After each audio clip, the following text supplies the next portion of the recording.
Lenny, Domhnall, thanks so much for meeting me today to talk about The Little Stranger. Thank you. Pleasure. Domhnall, I actually met you for the first time a few months ago when we were talking about Peter Rabbit, and I got a lot of compliments for that interview for not mentioning Star Wars.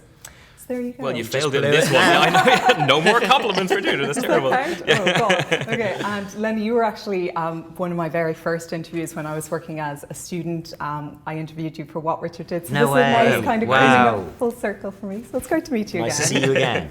So guys, congratulations on The Little Stranger. I was completely enraptured by this film from start to finish. Amazing. Obviously, this is the first one you two have worked on together since Frank. And I was wondering, did that conversation of you two collaborating again, did that go as far back as when you were first working on Frank, or was it something you talked about more recently than that?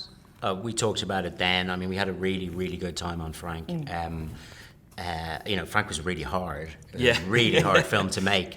But one of the biggest pleasures of it for me was just working with Domhnall, and we, get on incredibly well, both personally, but also like in a artistically, and that's not always the case, and nor can you demand it's the case. Sometimes it works in one, not the other. But so we talked so much about Frank.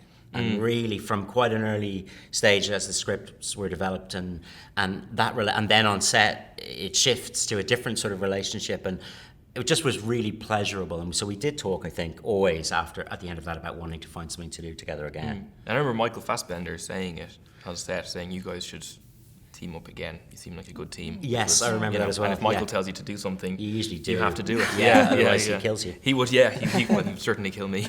That seems fair enough. Lenny, for you, this is your first feature since Room, which of course you got the Oscar nomination for. Congratulations. Brie Larson won the Best Actress Oscar. Did you feel kind of a sense of pressure with all eyes are kind of on me now, what do I do next? It's certainly aware of a greater attention being paid to what you decide to do, and it's hard not to let that affect you. But I think I'd actually been thinking about this film for a long time because I read the novel 10 years ago. It's the first time I read a novel where I thought I'd love to make that into a film. But I'd made Adam and Paul and Garage at that point, so it's very hard to get to make something of this scale after two small films. But when the opportunity came around again, I was, I jumped at it. So it wasn't, so what I didn't do was say, okay, now I've been nominated for an Oscar, let me sit back and say, what's the biggest, fanciest thing that I can do? I think it was a lovely situation to be in where there was already something that I cared a lot about. And by doing that and sticking to what my plan had been before Room, which was to make this, it sort of, at least I think the attention is still there, but personally it took that pressure off. And Domhnall, do you find that kind of stress and pressure ever factors into your career? Because especially, you're part of like the big franchise that is Star Wars, and now I realise I've mentioned it again. Twice in this now. one, so on average it's once an interview. Yeah, which is not lose the credit for the last interview. Yeah. But do you feel kind of a sense of like pressure with kind of, say, the sort of roles that you pick or anything like that? Definitely. I mean, because you don't want to miss out on something good. I mean, but they're win-win, because if you're choosing between two different things and you think they're both good, then that's absolutely fine. It's a lot harder not to have a choice. I mean, like I've been through that as well, and that's much less pleasant. And you try and remember that when you're making decisions about your career. But really, they're not decisions about your career. They're just decisions about what you want to do, about what you're drawn to. And a film like this, which is drama. I remember when I was working with Alex Garland on Ex Machina, he said it was unusual to be making a drama for grown-ups, which is different than an adult drama. I found out when I googled the term. That it's unusual to get a chance to do that, to make something that's just grown up, and full, and something like The Little Stranger would always be top of the list. Like that was when Lenny said he wanted to make it. That's, you scrap everything else for the year and you say we work around this being there, and I would hope that would always be the case.